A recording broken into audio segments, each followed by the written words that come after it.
বহু বছৰ আগতে অসমত চিন্তা কৰিব লাগিছিল অসমত কি নাছিল অসমত চাহ আছিল অসমত তেল আছিল কি নাই অসমৰ লিচু আজি বাহিৰলৈ যায় কিন্তু আমি তাৰ মূল্যটো বুজি নাপাওঁ অসমৰ শিপিনী হেমপ্ৰভা চুতীয়া আজিকালি অসমীয়া বোৱাৰীয়ে তাঁত বব নাজানো বুলি গৌৰৱ কৰে নাজানো নহয় বোৱা কটা কি হয় চিনি নাপায় কোনটা কি তাঁত বব নাজানে কেনেকৈ লগাই কি কথা নাজানে কিন্তু বাহিৰৰ পৰা পলিপাটৰ কাপোৰযোৰ ঠিকেই কিনি আনিব হয়নে আমি আনক কৈ থাকিলে নহব আমি নিজেনো তাঁতখন কেনেকৈ বব পাৰিছো আমি শিকিছো নে কেনেকৈ তাঁত বয় আমি জানো নে বস্ত্ৰ উদ্যোগটোৰ কথা হেমপ্ৰভা চুতীয়াক এতিয়া সন্মান জনোৱা হৈছে তেখেতৰ দৰে শিপিনী অসমৰ চুকে কোণে আৰু আছে আমি অসমীয়া শিপিনীবিলাকে সেই কথাটো নাজানো যে আমাৰ মুগাৰ কাপোৰযোৰ আমাৰ পাটৰ কাপোৰযোৰ বাহিৰত কিমান বেছি দাম আমাৰ এই চেনেহৰ গামোচাখন আজি বহিৰাজ্যৰ বেপাৰী আহি বহিৰাজ্যৰ বনিয়াই আহি এই গামোচাখনক আপোনাক 50 টকাত আপোনাৰ হাতত দি থৈ যাব আৰু আমাৰ অসমীয়াই লাজ নোহোৱাকৈ 150 টকা দি শিপিনীগৰাকীৰ পৰা গামোচাখন নিকিনে আয়োজক কমিটিয়ে ক'ব যিমান পাৰা কম টকাত অনুষ্ঠানটো পাত যা 50 টকা 40 টকাত পালেও গামোচা কিনি আনিবি দৰকাৰ হ'লে সূতাডালে থাকক সূতা ওলমি থাকক এনেকে ফুল থাকক নাথাকক কথা নাই গামোচা আন 40 টকা দাম নালাগে অসমীয়া শিপিনীৰ কথা আৰু তেওঁলোকৰ তেনেধৰণৰ আকৌ ব্যক্তিয়ে যেতিয়া মেলে মিটিঙে ডাঙৰ কথা ক'ব সেই কথাবোৰ আপোনালোকৰ শুনিবলৈ মন যাবনে আমাৰ অসমত এই যে কয় যে হাতীৰ দেখুৱা দাঁত খোৱা দাঁত বেলেগ বেলেগ আমাৰ অসমত ভাষণ বহুত হ'ল কৰা বহুত হ'ল এতিয়া যে মই এই কথাখিনি কৈ আছো এইখিনিৰ পাছত মোকো ক'ব যদি সামাজিক মাধ্যমত এতিয়া দেখিছো এইকেইটা দিন সামাজিক মাধ্যমত ভিডিঅ'বোৰ যেতিয়া কৈছে তলত কিছুমান মন্তব্য আহিছে আধ্যাত্মিক কথা কোৱাৰ লগে লগে মোক সুধিছে কিছুমানেতো তই সম্বোধন কৰি সোধে কিছুমানে সুধিছে যে তই নিজে শৰণ ললিনে নাই সেই সকলক কওঁ যে মই 4ৰ্থ শ্ৰেণীতে গুৰু সেৱা লৈছো 7ম শ্ৰেণীতে মই শৰণ লৈছো গুৰুজনাৰ ওচৰত গতিকে সেই শৰণ অন্তত বুকু ডাঠ কৰি ক'ব পাৰো যে এই অসম ভূমি জগতগুৰু শ্ৰীমন্ত শংকৰদেৱ গুৰুজনাৰ নীতি আদৰ্শৰে পৰিচালিত হোৱা নৱ বৈষ্ণৱ ধৰ্মৰ মই এগৰাকী বৈষ্ণৱ মই সেইটো বুকু ডাঠ কৰি ক'ব পাৰো আৰু সেই গুৰুজনাৰ নামেৰে প্ৰতিষ্ঠা কৰা এই শংকৰদেৱ শিশু বিদ্যা নিকেতনৰ প্ৰতি মোৰ সেইবাবেই টান আছে গতিকে আমি কথা যেতিয়া কৈছো তাৰ সমান্তৰালকৈ আমি কাম কৰিবলৈ চেষ্টা কৰিছো আপোনালোকে হয়তো কৰক যদি কোনোবাই আপোনাক আঙুলিয়াইছে নহয় সেই উত্তৰটো আপুনি দিবলৈ চেষ্টা কৰক আপোনাক সমালোচনা কৰিছে আপুনি কিবা এটা কাম কৰিছে সমাজত আপোনাক সমালোচনা কৰিছে আপুনি সেই কথাটো আহি ঘৰত ঋণাত্মকভাৱে নল'ব আপুনি সেই সমালোচনাটো ওপৰাই আপোনাৰ সন্তানৰ সৈতে আপুনি আলোচনা কৰক যে সমাজত এনেধৰণৰ মানুহ থাকে এখন আমি আগুৱাই যাব লাগিব এনেকৈ সন্তানৰ সন্মুখত আকৌ সেই মানুহগৰাকীৰ কথা বেয়াকৈ নক'ব কাৰণ আপুনি গম নোপোৱাকৈ কোনোবা দিনা আপোনাৰ সন্তানে সেই মানুহগৰাকী কিবা এষাৰ বেয়াকৈ কৈ থৈ আহিব তাৰ পাছত ওলোটাই আপুনি আকৌ কথা শুনিব লাগিব এই যে পৰিৱেশ পৰিস্থিতি আমি যে সন্তানক এটা পৰিৱেশত গঢ় দি তোলো সেই পৰিৱেশবোৰ যে ইমান জটিল হৈছে তাৰ প্ৰথম ভুলটো আছে আমাৰ নিজৰ আমাৰ ধাৰণাবোৰে সলনি হৈ গ'ল আমি আধ্যাত্মিক চিন্তা চৰ্চা বুলি ক'লে নৈতিক শিক্ষা বুলি ক'লে আমি সেই কথা বতৰাবোৰৰ পৰা অকণমান ল'ৰা ছোৱালীক আঁতৰাই ৰাখো যদি আপুনি আপোনাৰ সন্তানক যদি ফেশ্বন শ্ব' এটা প্ৰতিযোগিতাত নিছে ৰাতি গাঁওখনত হোৱা ভাওনালৈ আপোনাৰ সন্তানক আপুনি কিয় নিব নোৱাৰে আপুনি ভাওনা চাবলৈ সন্তানক কিয় লৈ যাব নোৱাৰে বৰগীতৰ কৰ্মশালালৈ আপোনাৰ সন্তানক আপুনি কিয় নিব নোৱাৰে যদি আপুনি আন কিবা এটাত তেনেকৈ আগ্ৰহ হৈছে সন্তানক লৈ গৈছে পশ্চিমীয়া সংস্কৃতিৰ কিবা এটা তো তাৰ সমান্তৰালকৈ আপুনি সেয়াও কৰিব লাগিব কিছু মুহূৰ্তৰ পূৰ্বে ইমান সুন্দৰকৈ ছাত্ৰীগৰাকীয়ে বৰগীত পৰিৱেশন কৰিছে এইবোৰ আমাৰ কলা সংস্কৃতি এইবোৰ গুৰুজনাই দি থৈ যোৱা আমাৰ সম্পদ এইবোৰৰ জৰিয়তে আমি আধ্যাত্মিক হ'ব পাৰোঁ শংকৰদেৱ শিশু বিদ্যা নিকেতনে আপোনাক খোজে আধ্যাত্মিক হ'বলৈ শিকায় এই যে নীতি শিক্ষা এখন কিতাপ আছে এতিয়া আছেনে বাৰু আছে এই কথাটো খুব ভাল লাগে আন বিদ্যালয়ত সেইটো দেখিবলৈ নাপাওঁ এই যে মহাভাৰতৰ চৰিত্ৰ ৰামায়ণৰ চৰিত্ৰ বা আন চৰিত্ৰসমূহ এই চৰিত্ৰসমূহৰ পৰা যে আমি শিকিব পাৰোঁ ব্যক্তিগত জীৱনত এই কথাটো এই নীতি শিক্ষা পিৰিয়ডটোৱে বুজায় আগতে ভাবিছিলোঁ সাধু পঢ়াৰ নিচিনা নীতি শিক্ষাৰ সময়খিনি আহিলে খুব ভাল লাগে কাৰণ শংকৰদেৱ শিশু বিদ্যা নিকেতনত আপোনাক যদি জয়মতীৰ কথা পঢ়ুৱাইছে তেন্তে আনফালে আপোনাক ঝান্সী ৰাণীৰ কথাও পঢ়ুৱাব যদি ছত্ৰপতি শিৱাজীৰ কথা পঢ়ুৱাইছে তেনেহ'লে জগতগুৰু শ্ৰীমন্ত শংকৰদেৱ গুৰুজনাৰ কথাও এই নীতি শিক্ষা পিৰিয়ডত আপোনাক পঢ়ুৱাব গতিকে সকলোখিনি ইয়াক দিয়া হয় আপুনি মাত্ৰ কেনেকৈ গ্ৰহণ কৰে সেয়া আপোনাৰ কথা এই নীতি শিক্ষা পিৰিয়ডটোত এই শ্ৰেণী কোঠাটোত বহুখিনি শিকিছিলোঁ আধ্যাত্মিক শিক্ষা তাতেই জানিছিলোঁ যে এই যে আমাৰ চৰিত্ৰবোৰ একলব্য চৰিত্ৰটো গুৰু ভকতিৰ কথা সেই কথাখিনি তাৰ পৰাই শিকিছিলোঁ মহাপুৰুষ শ্ৰী শ্ৰী মাধৱদেৱ আৰু গুৰুজনাৰ সৈতে যিটো সম্পৰ্ক গুৰু শিষ্যৰ সম্পৰ্ক কিছু মুহূৰ্তৰ পূৰ্বে কৈ গৈছিলোঁ যে সেয়া আমাৰ লাহে লাহে ঠুনুকা হৈছে কিন্তু গুৰুজনাৰ আদৰ্শৰে যদি আমি চলো সেয়া কিন্তু ঠুনুকা হ'ব নোৱাৰে ছাত্ৰ ছাত্ৰীসকলেতো নিশ্চয়কৈ জানে যে জগতগুৰু শ্ৰীমন্ত শংকৰদেৱ গুৰুজনাই মহাপুৰুষ শ্ৰী শ্ৰী মাধৱদেৱক এটা দিনো ক'বলগীয়া হোৱা নাছিল যে মাধৱ তুমি এইটো কৰা, মাধৱ তুমি সেইটো কৰা। মাত্ৰ মৃত্যুৰ সময়খিনিতে কৈ থৈ গৈছিল মাধৱ তুমি ৰত্নাৱলী ৰচনা কৰিব লাগিব, তুমি নামঘোষাৰ জৰিয়তে জীয়াই থাকিব লাগিব অসমত। এই কথাষাৰ কৈ থৈ গৈছিল যে তুমি হাতত কলম তুলি লোৱা, এই কথাষাৰ শেষতে কৈছিল। তাৰ আগত গুৰুজনাই যদি কেতিয়াবা কিবা কথাত কষ্টও পাইছিল কেতিয়াও মাধৱক কোৱা নাছিল। কিন্তু মহাপুৰুষ শ্ৰী শ্ৰী মাধৱদেৱৰ গুৰু ভকতি চাওক, গুৰু শিষ্যৰ সম্পৰ্কত এটা উদাহৰণ দিব বিচাৰিম। এবাৰ গুৰুজনাই, আপোনালোক সকলোৱে জানে, প্ৰায় সংখ্যকে জানে, মই ছাত্ৰ ছাত্ৰীসকলক উদ্দেশ্যি ক'ব বিচাৰিম যে গুৰুজনাৰ পিন্ধিবলৈ কাপোৰ নাই। আগদিনা কাপোৰ গোটেই তিতিল, বতৰ আছিল ডাৱৰীয়া, এই গুৰুজনাৰ পিন্ধিবলৈ কাপোৰ নাই, তেতিয়া কি কৰিব? কথাষাৰ কিন্তু মাধৱে গম পাইছে, মহাপুৰুষ শ্ৰী শ্ৰী মাধৱদেৱে কথাষাৰ গম পাইছে যে গুৰুৰ কাইলৈ স্নান কৰি পিন্ধিবলৈ কাপোৰ নাই, কি কৰিব এতিয়া? সেই কাপোৰযোৰ কি কৰিছিল, নিশাৰ ভাগতে গণকুচিলৈ গৈ মৌ দাহৰ কামোৰ খাই নিশাৰ ভিতৰতে কাপোৰ এসাঁজ চিলুৱাই আনি পিছদিনা গুৰুৰ ওচৰত ৰাখিছিল। তেতিয়া গুৰুৰ চকু পানী ওলাইছিল যে মাধৱ মইতো তোমাক কোৱাই নাছিলো, তুমি নোকোৱাকৈ ইমানখিনি অনুভৱ কৰিব পাৰিলা। সেই অন্তৰত যে গুৰুজনৰ লাগিছিল সেই আশীৰ্বাদ কৰি ৰৈছিল।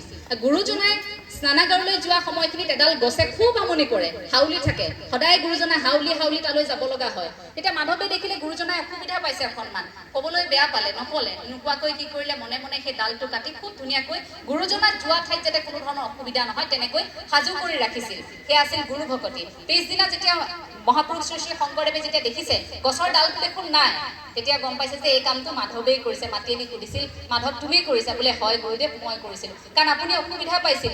এই গুৰু শিষ্যৰ সম্পৰ্ক তেনেকুৱা, আপুনি নোকোৱাকৈয়ে বুজিব লাগিব। মই এটা কথা এইখিনিতে ক'ব বিচাৰিম, শিক্ষকসকলক সমালোচনা বুলি নহয় এই কথাষাৰ, অকণমান মোৰ ব্যক্তিগত জীৱনত মই শিক্ষকৰ পৰা পোৱা কিছুমান দুখ আছে, যিবোৰ দুখ সদায় বুকুত লৈ ঘূৰিলো, কোনোদিন কেতিয়াও কোনো শিক্ষাগুৰুক নকলো, কাৰণ তেওঁলোক আমাৰ চিৰ নমস্য। এটা কথা মন কৰিব, শিশুৰ মনস্তত্বৰ কথা যদি আমি কৈছো, সমান্তৰালকৈ কিন্তু আমি শিক্ষকসকলৰ মনস্তত্বৰ কথা, শিক্ষক শিক্ষয়িত্ৰীসকলৰ মনস্তত্ব কিন্তু আমি অধ্যয়ন কৰিবলৈ শিকিব লাগিব। শিক্ষক শিক্ষয়িত্ৰীসকলে কি কৰে, একাংশ, এই শব্দটো মই ব্যৱহাৰ কৰিম, একাংশ, বহু ঠাইত এনে আছে যে 90% পোৱা ছাত্ৰ ছাত্ৰীগৰাকী তেওঁলোকৰ বাবে খুব প্ৰিয়, কিন্তু 30% পোৱা ছাত্ৰ ছাত্ৰীগৰাকী তেওঁলোকৰ বাবে প্ৰিয় নহয়। এনেকুৱাও কিন্তু শিক্ষক শিক্ষয়িত্ৰী আছে। টিউচন ল'ব বিচাৰে, বাৰে বাৰে গৈ সেই চোকা ছাত্ৰ ছাত্ৰীগৰাকীৰ পিতৃ মাতৃক কয় মই টিউচন কৰিম আপোনালোকৰ ছাত্ৰীগৰাকীক, আপোনাৰ ছাত্ৰগৰাকীক টিউচন কৰিম, আপোনালোকে লৈ আহিবচোন। এই ধৰণে টিউচনৰ বাবে বিচাৰি ফুৰে, কয়। কিন্তু সেইগৰাকী শিক্ষক শিক্ষয়িত্ৰীয়ে কিয় ক'ব নোৱাৰে যে 30% পোৱা এই ছাত্ৰগৰাকী মোৰ ওচৰলৈ আহক, মই তেওঁক 90% পোৱাই দিম? কিয় ক'ব নোৱাৰে এই কথাষাৰ? এই কথাষাৰত অকণমান দুখ পাওঁ। এই যে ছাত্ৰ ছাত্ৰীসকলে শ্ৰেণীকোঠাত বহি থাকোঁতে কেতিয়াবা যে অসহজ অনুভৱ কৰে, তাৰ এটা কাৰণ কিন্তু শিক্ষক শিক্ষয়িত্ৰী সকলো হয়। কিছু শিক্ষক শিক্ষয়িত্ৰী এনে থাকে যে তেওঁলোকৰ সন্মুখত কথা কোৱাৰ সাহস একেবাৰে শিক্ষাৰ্থীসকলৰ নাথাকে। কেতিয়াবা খুব ভয় কৰে, আৰু কেতিয়াবা এনেকুৱা হয় আচাৰ্যই আমাক বেয়া পায়, আচাৰ্যই আমাক বেয়া পায়, হয়তো এই ধাৰণাটো আমাৰ মনত আহি পৰে। তাৰ বাবে আমি আলোচনা কৰাৰ এটা পৰিৱেশ আমি গঢ়ি তুলিব লাগিব। এই যে জিৰণিৰ সময়খিনিত, আগতে মই যেতিয়া নিকেতনত পঢ়ি আছিলো সেইখিনি কাম আমি কৰিছিলো। জিৰণিৰ সময়খিনিত আমি যিগৰাকী আচাৰ্যৰ লগত কথা পাতি খুব ভাল লাগে। আৰু আমাৰ এনেকুৱা হৈছিল, আমি নিকেতনত মই পঢ়ি থকাৰ সময়খিনিত ক্লাছ 8, 9, 10 এই সময়খিনিত আমাৰ অলপ কম বয়সীয়া আচাৰ্য সোমাইছিল। সেইসকলক মানে খুব ভাল লাগে, কাৰণ এনেকুৱা হয় আমি তেওঁলোকৰ সৈতে অকণমান এনেকুৱা লাগে যেন আমাৰ অকণমান সমনীয়াই হ'ব নেকি। সমনীয়াটো নহয় তেখেতলোক, তথাপিও মানে আমাৰ মনত এনেকুৱা লাগে যে জ্যেষ্ঠ কোনোবা এগৰাকীক কৈ গালি খোৱাতকৈ এখেতলোকক মাতি অনাই ভাল। আমি বাৰে বাৰে নতুনক মাতিবলৈ ট্ৰাই কৰোঁ, নতুন যেতিয়া আহিব তেওঁলোকক কথা ক'বলৈ আমি বিচাৰোঁ। তো সেই কথাটোত চাবলৈ গ'লে এনেকুৱা হয় যে এই নতুন যিসকল সোমায় শংকৰদেৱ শিশু বিদ্যা নিকেতনত আচাৰ্য হ'বলৈ, তেওঁলোকৰ প্ৰতি শিক্ষাৰ্থীসকলৰ সাংঘাতিক এটা মৰম থাকেনে বাৰু? নতুন আচাৰ্যসকলৰ প্ৰতি এটা মৰম থাকেনে? নতুন আচাৰ্যসকল সেইবাবে এতিয়া আৰু বেছি দায়িত্বশীল হোৱাৰ সময়।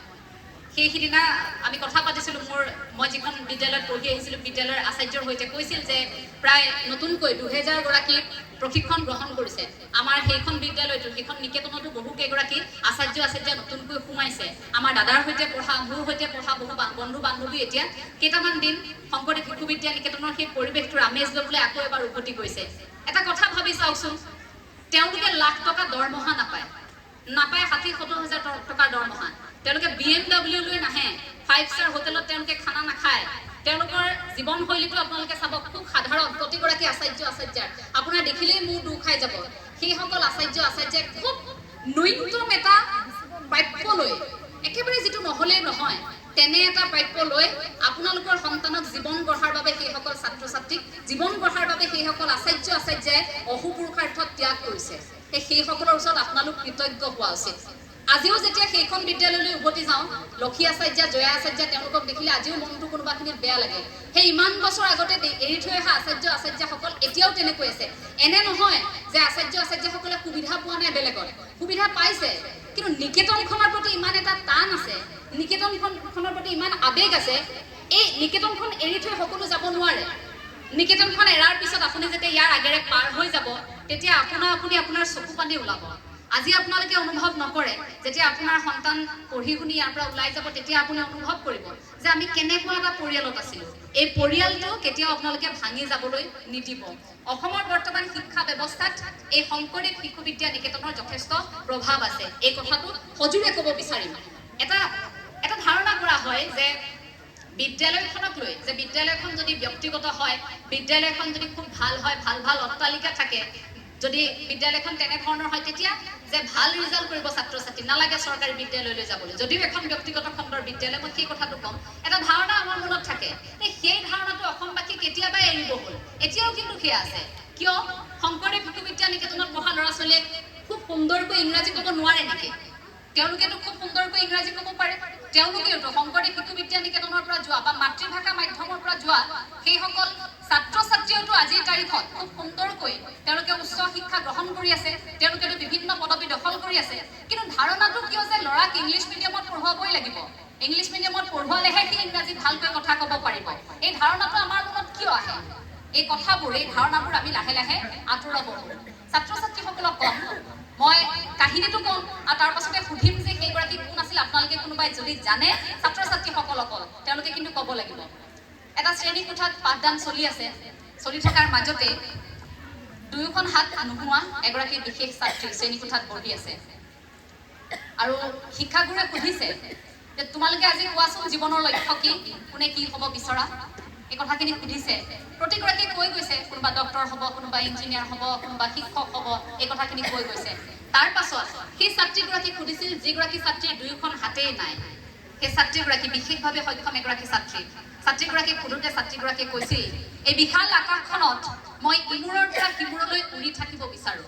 লগে লগে গোটেই শ্ৰেণী কোঠাত এটা গীৰ্জনী মৰা হাঁহি আছিল যে হাত দুখন নাই, তাই আকৌ কথা কৈছে চাচোন, উৰিবলৈতো পাখি লাগিব, চৰাইৰ পাখি আছে, আমি বাৰু মনৰ দৃষ্টিৰে উৰিম।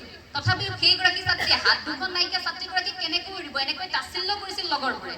সেই ছাত্ৰীগৰাকী পৰৱৰ্তী মুহূৰ্তত এগৰাকী পাইলট হৈছিল। কোন আছিল ছাত্ৰীগৰাকী? পাৰিব নেকি কোনোবাই? দুয়োখন হাত নোহোৱা সেইগৰাকী পাইলট, বিশ্বই তেওঁক চিনি পায়, জেছিকা কক্স। তেওঁ দুহাত নোহোৱাকৈ উৰি ফুৰিছিল আকাশত। আমাৰ কি নাই? হাত আছে, ভৰি আছে, আমি খাবলৈ পিন্ধিবলৈ পাইছো। আপুনি ভাবি চাওকচোন, যিসকলে দুবেলা দুমুঠি খাবলৈ পোৱা নাই সেইসকলে কি কৰিছে, অথচ এইখিনি থকাৰ পাছতো আমি নাই নোপোৱাৰ কাৰণতে থাকো। যদি আপুনি সপোন দেখিছে তেন্তে ওপৰলৈ চাওক, যে হয় সপোনটো আৰু অলপ ডাঙৰকৈ দেখিব লাগিব, এইখিনি কৰিব লাগিব। কিন্তু যদি আপুনি আপোনাৰ অৰ্থনৈতিক অৱস্থাটোক লৈ আপুনি দুখী, তেন্তে আপুনি তললৈ চাব। আপোনাতকৈ কষ্টত বহু মানুহ আছে, কোনোবাই এসাঁজ খাইছে, পিছদিনা এসাঁজ খাবলৈ বাট চাই আছে। সামাজিক মাধ্যমত আজিকালি খুব টিফিন ব্লগবোৰ দেখি থাকো। মই অকণমান ছ'চিয়েল মিডিয়াৰ প্ৰসংগটোলৈ এবাৰ আহিছো দেই, আপোনালোকে দেখি থাকেনে?